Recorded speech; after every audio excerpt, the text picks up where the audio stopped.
Steve Ohms isn't driving passengers across country on the Santa Fe Trail, but this stagecoach closely resembles the real thing from the mid-1800s. It's different every day, driving my car to work, getting into the traffic, than coming here where it's a little more relaxed and spending time with the horses.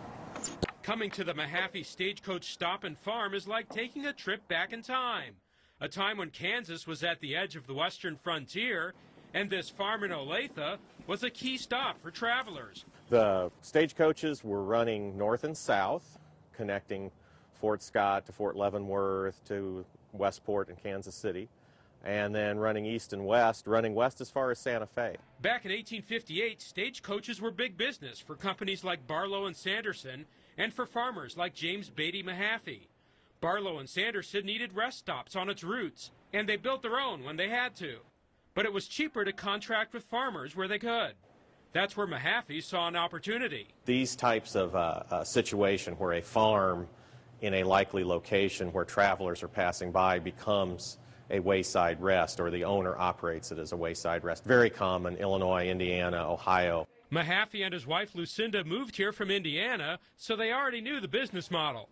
In its peak years, this stop served probably hundreds of people a day, people from all over the world, who came to do business on the Santa Fe Trail.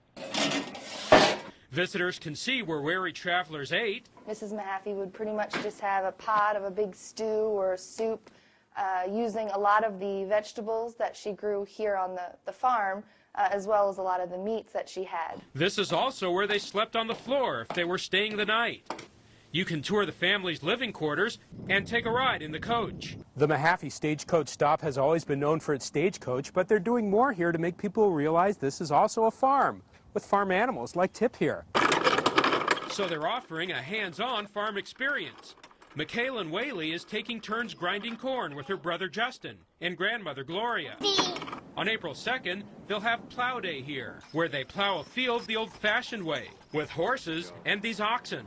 Then they'll plant corn. It is not just come and look, but it's come and do. In recent years, they added this visitor center and rental space for private events, raising their profile in the community while linking people to their past, making us that much more proud to call it home.